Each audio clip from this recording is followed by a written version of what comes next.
Hello, friends. Today we are reading The Nutcracker. I thought since the holidays coming up, it was fitting. So please sit back, grab a blanket, your favorite beverage, and enjoy.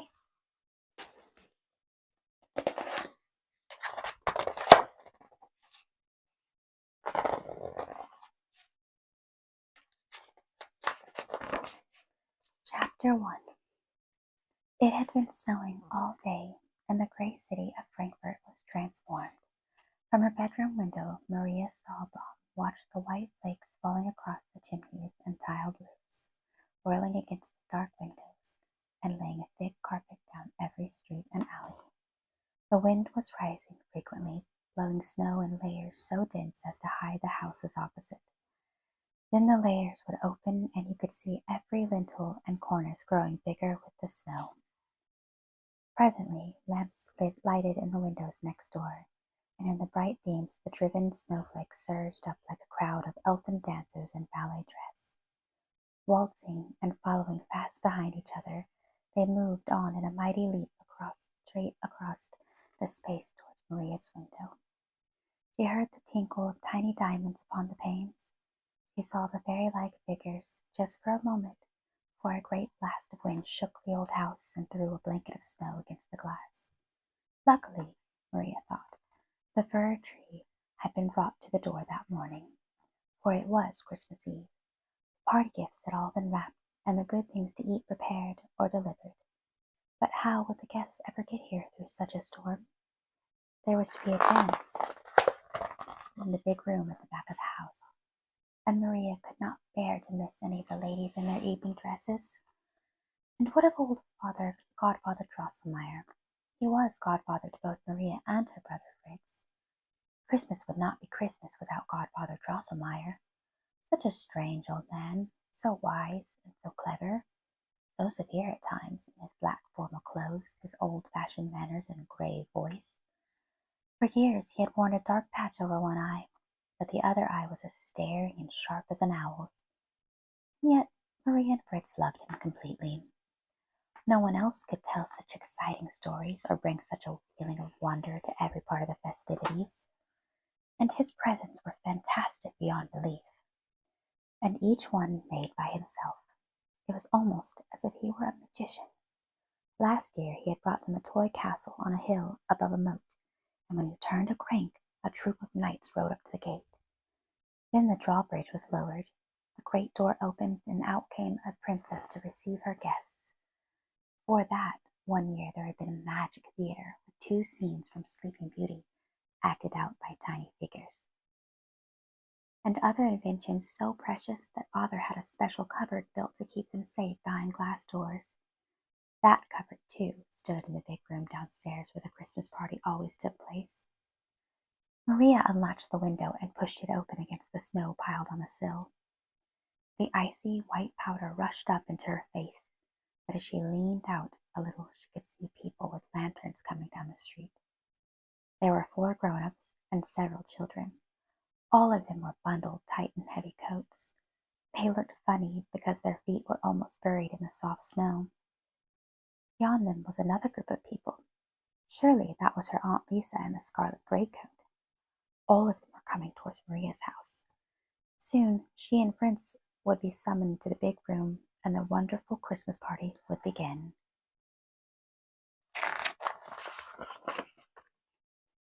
Suddenly Maria felt herself lifted from behind by 2 strong arms. She struggled and kicked backward and came down in the room with a thud. She had scooped up a fistful of snow, and now she held it menacingly toward her brother Fritz. He was always playing tricks like that, but he let her go to dodge the snowball, which broke on the carpet behind him. "Maria," he said, "Mr. and Mrs. Kretschmiss have come, and Mr. and Mrs. Krone with all their children, and the whole Zimmermann family. Come down the back stairs. You can see the grown-ups trimming the tree through the keyhole of the side door. The tree is the best we've ever had, and I think I have a real cannon, and you have a doll with a big mustache. You're making it up. No doll has a mustache. This one does, and a blue hat with a plume. It's a man doll, I guess, and I think he has a long sword. He must be a general. You're crazy. Who ever heard of a general doll?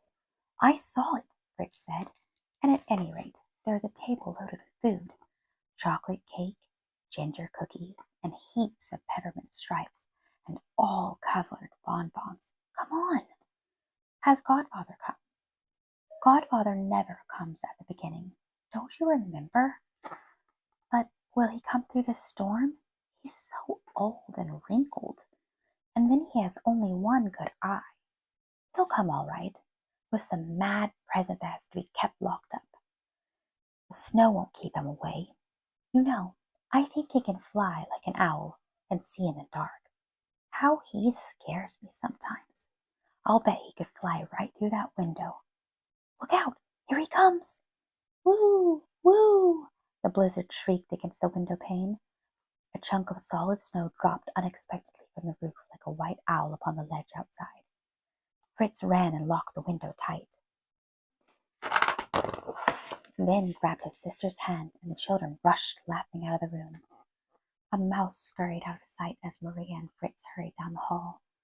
Dr. Stahlbaum's house was old and huge, and there was a number of mice in the walls, but he was too kind-hearted to trap them.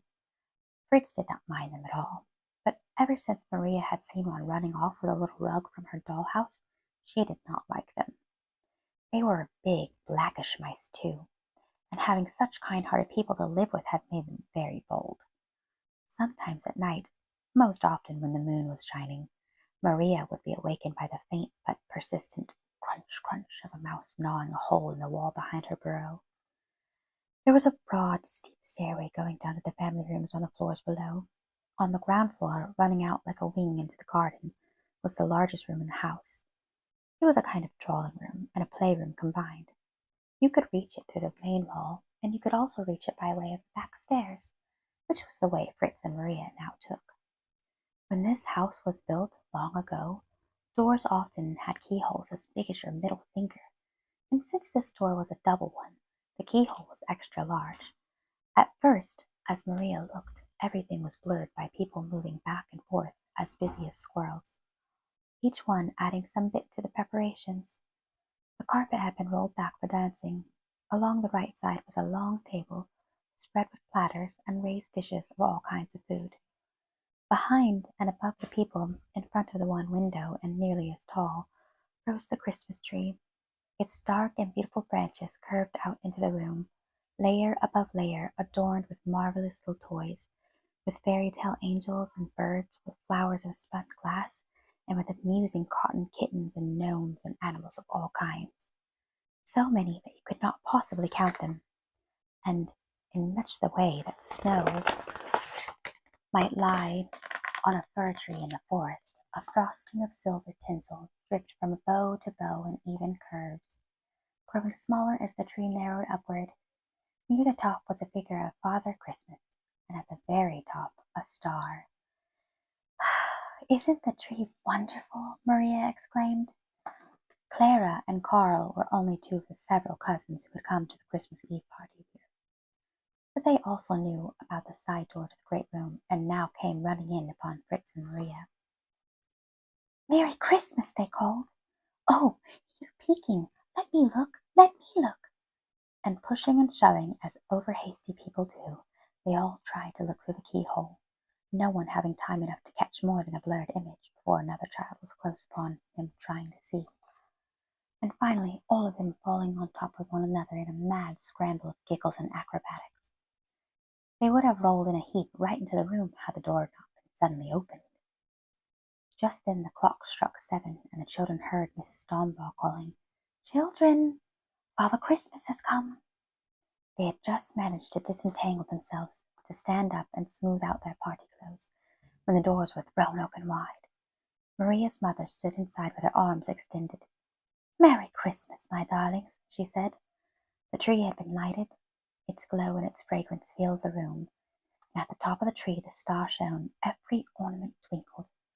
"Merry Christmas," the children said softly.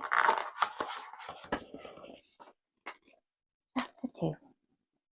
It was the custom for the children to have a little dance first, and then for the grown-ups to have a waltz, and then for the young and old to to dance together. Between the dances they had glasses of punch, and Maria helped her mother pass the little cups around. She did not see Godfather Drosselmeyer. She kept looking, too, for the strange man-doll that Fritz had described, but there was nothing like that among her many presents, and now she was far too busy passing the cold meat and sandwiches and little cakes to think about her gift. But quite suddenly, as she offered a slice of cake to old Mrs. Grumple, who was sitting close to the tree, Maria saw the most remarkable thing. Fritz had been telling the truth. Standing stiffly on a little table, as if at attention, was a little soldier. He wore highly polished boots and red trousers with blue stripe, a white vest crossed by 2 bands of crimson, a deep blue general's coat, and an impressive hat with a plume. He must have made out some kind of metal, Maria thought, for he looked so sturdy and strong.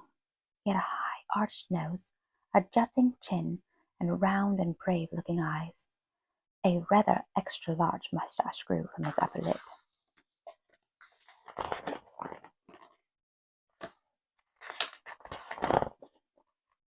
He held a long sword at his left side, and his eyes had such a trusting and noble expression, brave and gentle at the same time, that Maria lost her heart to him at once. Why, he is like a little prince, she thought.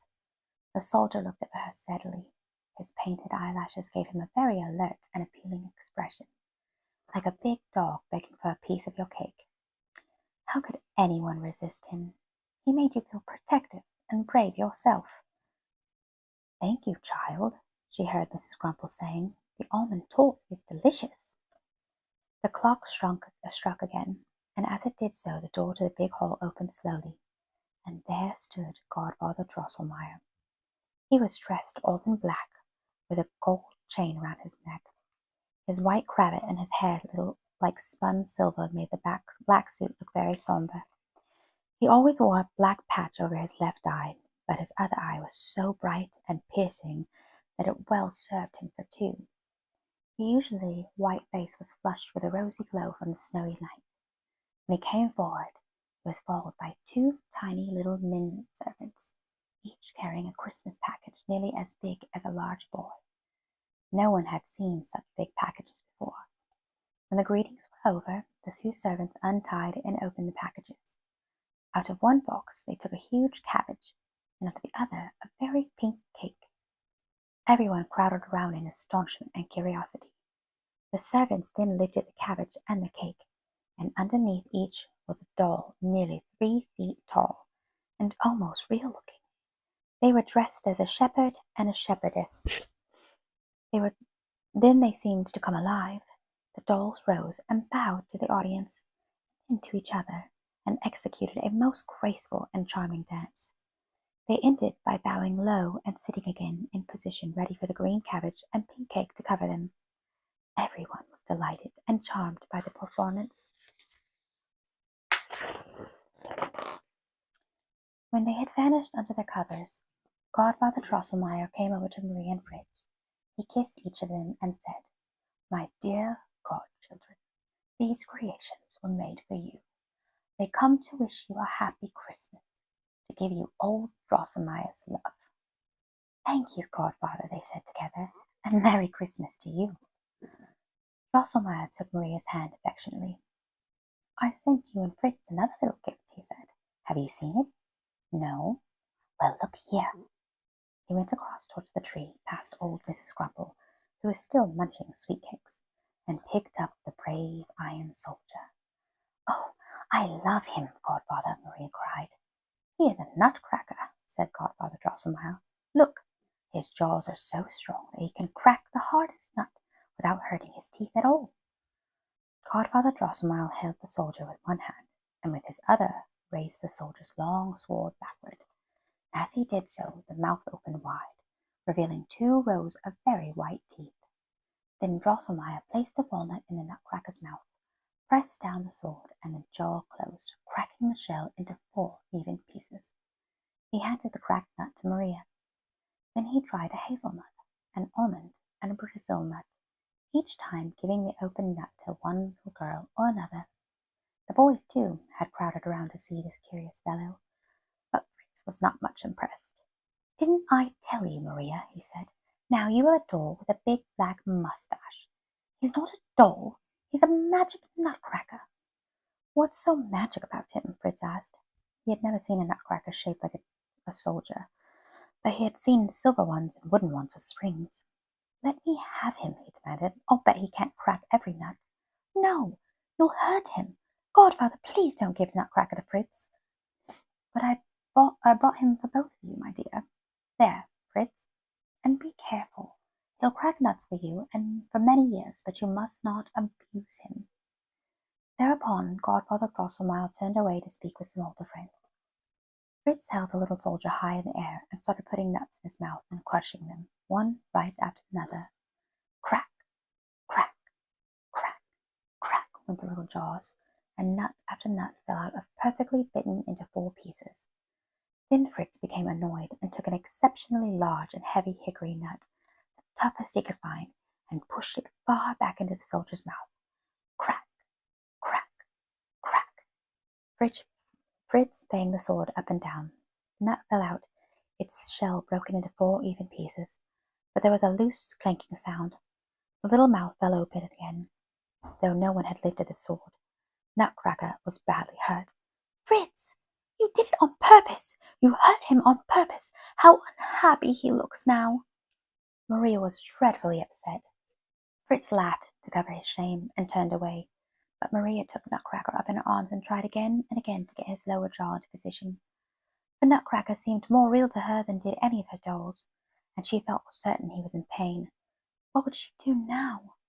Godfather Drosselmeyer had been watching her from across the room. He came over and shook his head. Gently he took up Nutcracker and tried to set the broken jaw, but it was no use.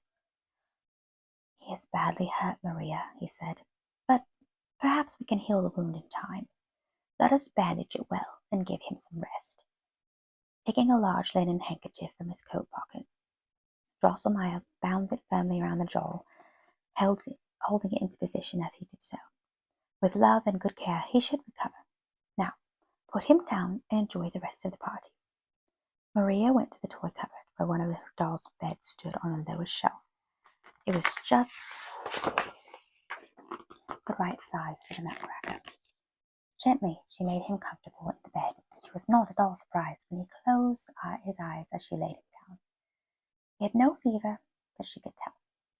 He could sleep now. In the morning she'd come to look after him and bring him some nourishment. Meanwhile the party had become very merry. People were laughing and talking gaily. Coming back from the cupboard, Maria saw that the presents had just been given. For each girl a handsomely dressed doll, and with a doll's blanket and pillow. For each boy a little rifle, and either a drum or a fife. Soon the girls were rocking their new babies in their arms, and the boys, led by Fritz, formed into a platoon of well-drilled troops and went parading back and forth across the room. Shrill fifes pierced the air and drum rolls thundered out over the conversation. On they came in full battle array, and suddenly, making a left march, they plunged head-on into the group of girls with their dolls. Maria started scolding Fritz, and in 2 minutes there was more noise in the room than the wild storm outside. At length Fritz's father could tolerate it no longer. Stop it! Stop it! He cried. This is a party for everyone, not just for boys and girls. Come, all of you, and take partners. We need another dance. Aunt Lisa sat at the square piano, and soon they were all off in a lovely polka. It was great fun, and had to be followed by an easier waltz. Then the ices and rich Milka cake were served, with hot chocolate for the children. Some of the grown people had wine, and they offered toasts to each other and to Christmas itself. They stood in front of the tree and sang the carol of Christmas night. And when it was time to be going, old Mrs. Grumple was already nodding, and several boys were struggling to keep from yawning. The warm room, the rich food, and the dancing had made everyone tired. So into their winter wraps and out into the snowy night they went. With such fond farewells that you would have thought there is no time so wonderful as Christmas time, and you would have been right. The last to come was the last to leave. Long after the children were in their beds, Mother and Father stood in the front hall saying good night to the lingering guests. It was getting chilly from the constant opening of the outer door. Only when everyone else had gone did Godfather Drosselmeyer appear. At the end of the hall, not from the cloakroom, although he was covered from shoulders to shoes in an immense grey fur coat, there was a crafty glint in his eye and a smile on his face. "Well, you have made an old man feel young again," Godfather Drosselmeyer said to his hosts. "What a splendid and joyous party! I have not spent a more enjoyable evening in many a year. Truly, a spell was put upon this house tonight." He shook hands with Dr. Strawbone, put on his tall fur hat, and stood on the top step. The snowstorm swirled down around him, and he seemed to vanish like a wizard. Days later, a maid who had come back into the empty party room that night to tidy up a bit after all the guests had gone, said she had been badly frightened by finding an old man there in the corner, bending over a doll's bed. He had a slender shining object in one hand, like a medicine dropper or a small screwdriver. When she called out to him, he just raised one finger to his lips and made the sign of silence. In the dim room, the maid was too startled to know it was one of the guests. She thought it could not possibly be.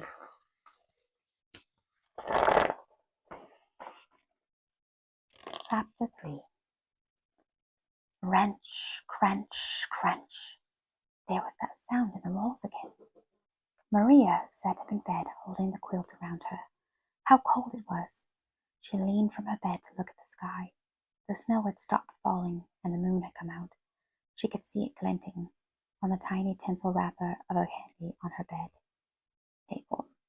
She had brought it up for a good night's snack and had been too sleepy to eat it.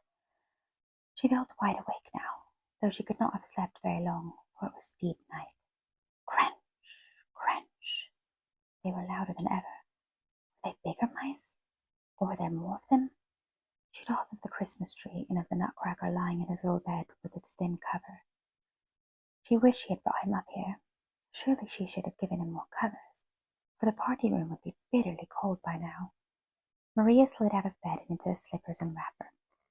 When she lighted her bedside candle, the sound in the wall stopped abruptly. She opened the door quietly and went down the long, dark hall towards the stairs. Maria's velvet slippers muffled her steps. The stairs were carpeted and firm, and she went down them in complete silence.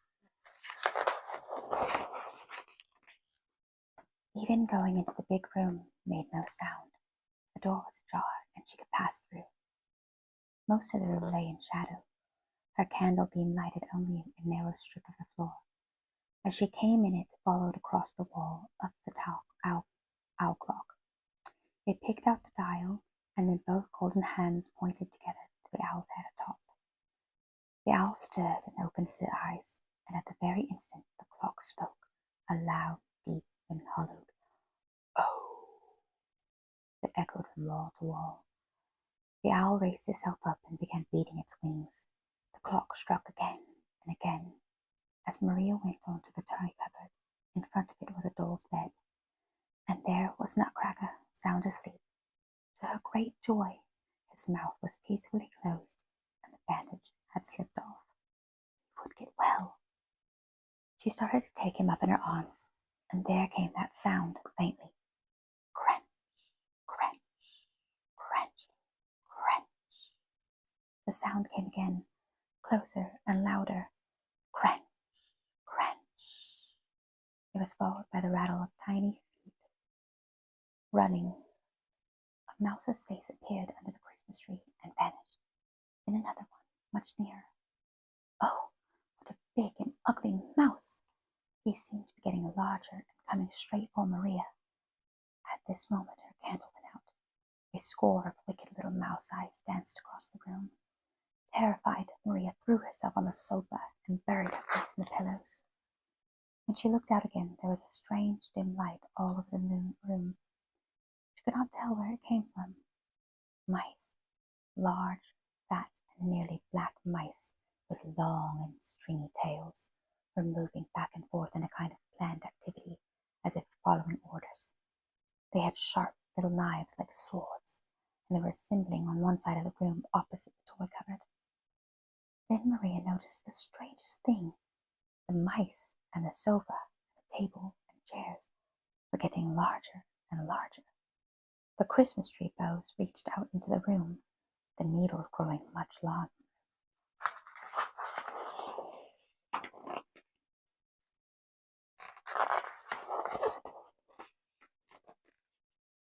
And all the ornaments blowing out like balloons but keeping their various forms. The tinsel garlands with thick ropes of silver and gold, the doll's bed and Nutcracker in it were becoming nearly life-size. The room itself was expanding. Or was Maria growing smaller and smaller?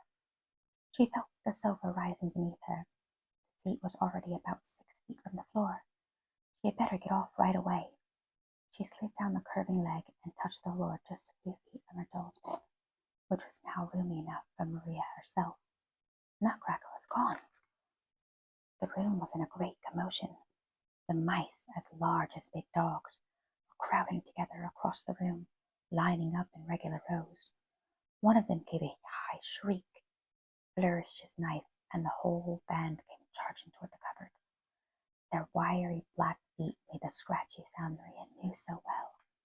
In another second the mice would have been upon her, but a bugle sounded, and the cupboard door opened, and a troop of wooden soldiers as large as the mice rushed out to engage them. Cannons were wheeled into position, and ball after ball, red, pink, white, and blue, were sent in showers against the mice. But how strangely soft they were, more like big gumdrops. They seemed only to bounce off the fat mice's fur. The bugle sounded again.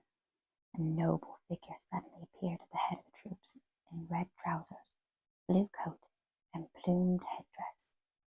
It was the Nutcracker. He had drawn his sword. He turned halfway around to the first line of troops and gave a command, and led them straight into the front ranks of the mouse army. What fierce hand-to-hand combat followed! The soldiers stood there bravely, but their tin swords were no match for the knives and sharp teeth of the mice. Crunch, crunch, sounded the mouse battle cry. Nutcracker signaled again, and the second line of soldiers ran into the fight. Pausing a few feet from their huddled foes, they fell to their knees and took aim with their rifles. The savage mouse horde came on.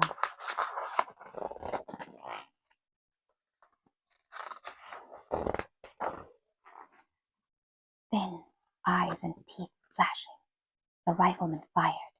Their courage was not matched by arms of sufficient power, and the shots only tickled the tough skin of the mice. One or two squealed in pain. The rest were only made more angry. Nutcracker now summoned his last defenses. The third rank came up at a run, guns lowered and sharp steel bayonets thrust forward. The mouse villains did not move and were about to be pierced through and through when they dropped on all fours. They scampered cunningly between the soldiers' legs, unbalancing many of them, which then they carried off as prisoners. It seemed certain now that the toy cupboard, with all of its treasures, would fall victim to the mouse army. At this moment a horrible creature appeared, largest of all the mice, his terrible eyes flashing from left to right, his whiskers vibrating with rage. He wore a headdress of 7 crowns. He was the Mouse King. He put himself at the front of his cutthroat band, puffed himself up with pride, and prepared to lead them to the cupboard. Nutcracker, rather badly beaten, was directly in the Mouse King's path. He stood as usual, feet planted together, holding his long, strong sword. The Mouse King had a club, black and dreadful to look at, and he had his very large, very sharp teeth. There had never been such a strange and furious encounter. The Mouse King feigned a terrific blow with his club, and then darted under his raised weapon to give his foe a savage bite. But Nutcracker was made of iron, and the Mouse King hurt his teeth so severely that he became enraged. Taking his black club in both hands, he began beating Nutcracker mercilessly. But the brave soldier warded off the club with his sword. Quickly, Nutcracker followed that with a sharp thrust of his enemy's belly fat. But for all of his fatness, the Mouse King was the quickest of the mice, and so expert at twisting and dodging and leaping and ducking this way and that Nutcracker could barely touch him lightly here and there, time he had to fend off the blows and the terrible club. Down, down the blows kept falling on Nutcracker's head and shoulders. Maria had been watching the combat from her place on a sofa. She saw that the Nutcracker could not last much longer, but she had no gun and no sword. What could she do? Her fear of the Nutcracker made her both cunning and bold. She took off one velvet slipper, no longer afraid. She ran up to the Mouse King, and as he lifted his club high over his head, she threw the slipper right in his face. Astonished and enraged, the Mouse King deserted his opponent and raced after Maria, and that was just what she wanted. Immediately Nutcracker came up from behind the Mouse King and struck down the monster with his sword. Maria bounced into her doll's bed. She was not hurt at all. Nutcracker stood perfectly still for a moment. He was overcome with weariness and relief. His deep-drawn breathing was the only sound in the entire room. Or was it the thudding of his heart? He put away his sword. Suddenly he toppled over without bending like a toy. The horde of mice who had thought their monarch invincible fell down in grief and terror at his death. In another moment they gathered up his swollen body in their arms and fled. You could hear the scampering of their wiry feet even after the last one had disappeared. Where they went or how they went is a mystery. All we know is that their wicked little eyes were never seen in that house again. Chapter 4. Nutcracker stood and opened his eyes. He raised himself up on one arm. Then he stood up, restored. Restored not only to his full strength, but to his true self. He was no longer dressed like a soldier. He was no longer made of iron. He no longer had a mustache and a high-arched nose. He was a handsome youth, dressed in long blue hose, a jacket and slipper of silver, and a little cloak lined with crimson. His hair was cut close, of a ruddy blonde color, almost matching his belt and scabbard of gold. Only his gentle eyes had not changed. They were as deep and round and confident as before. Nutcracker crossed to the far corner of the room and found the velvet slipper that had saved his life, and then to the opposite side where Maria's wrapper hung over the foot of the bed. He put the wrapper around her and the slipper on her foot. "Is it you, Nutcracker?" Maria said, so astonished she could only stand and stare. "What does it all mean?" He smiled at her very tenderly. "It means," he said, "that the spell has been broken. I was a young boy who did not appreciate his good fortune. I had health and friends and work to do, but I was so foolish as to be discontented, and to complain of this and that all the time. An enchanter deprived me of speech and turned me into a nutcracker, so that my mouth would no longer whine, but would serve some kind of purpose until I should learn to be glad of living and be of use. The spell would only be broken when someone realized how much I had changed, and believed that I had a new heart under my funny costume of painted iron. It was you, Maria, who broke the enchantment, or rather, completed it. For you see, it was a lucky enchantment, since now I do know that it is good and wonderful to be alive." The room became illuminated as the moon began to shine on the snow outside. The window, it shone on Maria's slipper and on the golden sword at Nutcracker's side. It shone on all the twinkling ornaments of the Christmas tree. "What is your real name?" Maria asked. "My name is Prince Nikita, but now I like Nutcracker better." "And what are you going to do now?" "I think I shall go on being a nutcracker," he said. "It is a good job as any, at least for a while." "But if you are a prince, you must live far away, Nutcracker. Will you go there?" "No, I want to stay here with you, Maria. Where I live is quite far away, if you think it is far away. But it is only a few steps, really. Come, I will show you." One of the tall French windows blew open. Nutcracker lifted his beautiful sword and walked out into the night. Maria was spellbound for a moment, and then, as she was about to rise and follow him, her little bed began to move like a sleigh towards the window. She tucked the wrapper and covered it close around her. She was quite warm. Without a sound, her bed glided on under the yellow curtains, through the window, and out of the doors. Have you ever been in a forest in deep winter? The snow frozen so hard that you can walk on its glassy surface, and green fir and pine trees wearing edgings.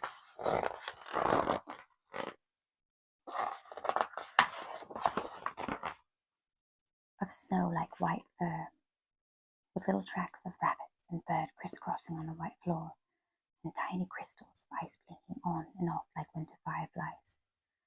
When it is so still that you can hear the last movement of a twig or shifting snow. Through such a forest Maria found herself moving in her sleigh bed. Nutcracker strode on ahead, his red cloak like a beckoning torch. It was no longer night, and it was no longer snowing again, or ended up snowing again. Large flakes that circled around the bed and came rushing toward it in a great throng at every new turn in the path. Then Maria saw what she had only glimpsed from the window hours ago. The snow fairies soaring through the air and dancing down the aisles of the forest. They were extraordinarily lovely with their costumes of silver hoarfrost and diadems of snowflakes more brilliant than diamonds. They surrounded the sleigh bed, whirling and leaping so close together that it was quite dizzying. Then, at the height of their wild dance, the forest and all its spirits seemed to melt into the air. The snow was gone. The path had become a little canal of water bordered with green plants and colourful flowers. The bed was a boat upon it. Far down the canal, Maria could see a flight of stairs on one side, with Nutcracker waiting on the lowest step. As the little boat bed drew up, he stepped aboard beside Maria, and they sailed on. In the distance, a castle seemed to rise out of the water. It gleamed like a giant party cake. Its walls were made of icing. Over the windows were candy flowers, and peppermint stripes spiraled up to the tall towers. At intervals stood statues carved out of marzipan. An archway of golden taffy spanned the canal, and under it the boat glided into the castle. It stopped at a flight of broad steps, and in a great hall made entirely of rock candy in soft pinks and yellows. A stately lady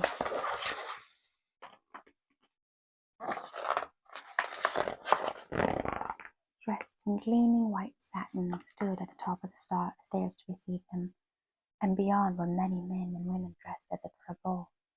Nutcracker said the lady was the Sugar Plum Fairy, and that this was the Fortress of Sweets.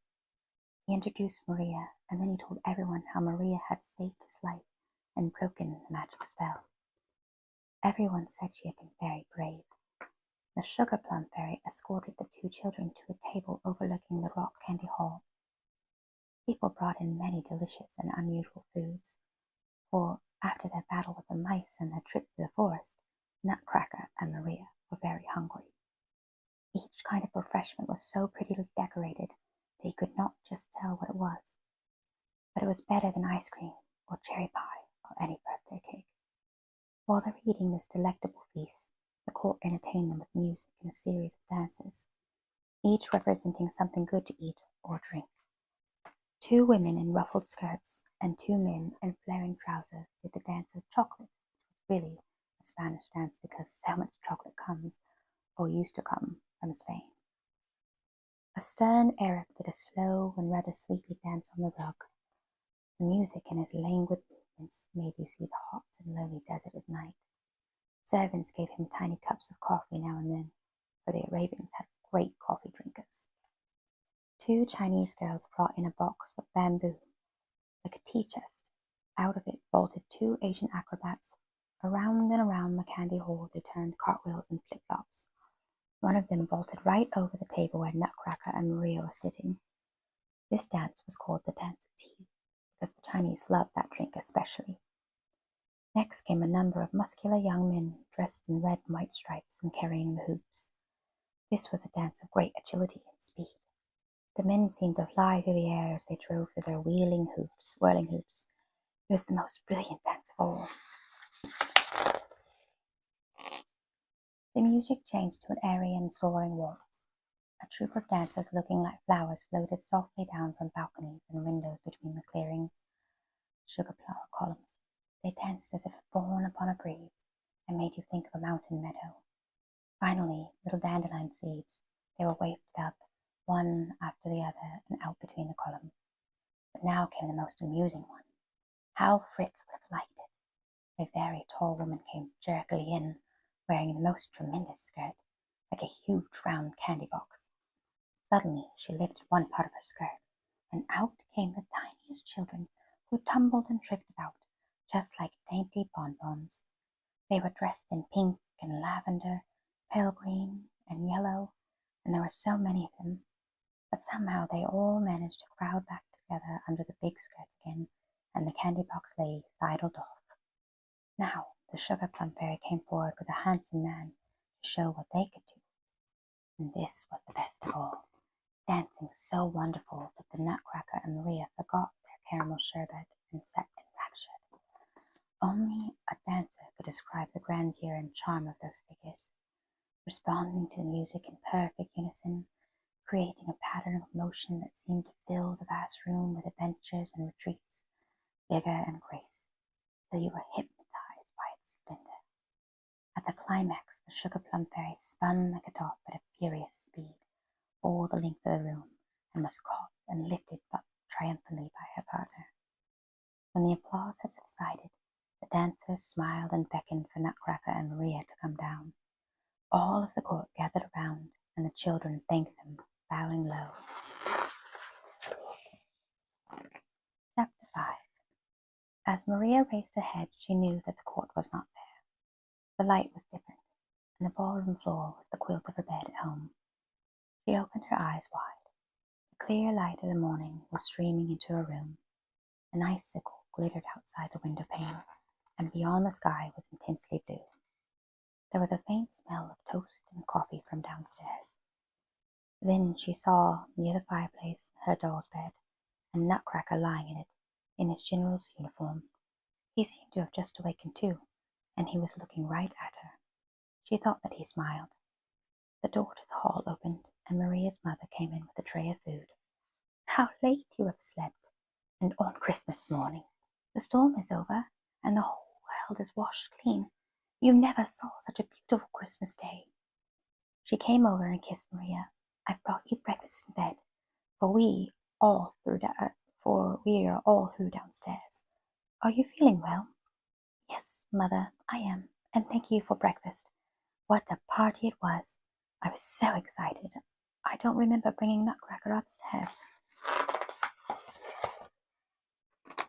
"No, darling. I brought him up this morning in one of your slippers. The brick room was in such a state. There were gumdrops all over the floor." "Mother, is Godfather Drosselmeyer a magician?" "Of course not. He is just a clever and ingenious man who is very fond of you." "But how did he bring Nutcracker alive?" "If Nutcracker came alive, it is because you like him so well, and if you love something very much, it is always alive. What a funny child you are today. Now get washed and dressed and have your breakfast. I'll light the fire." The end.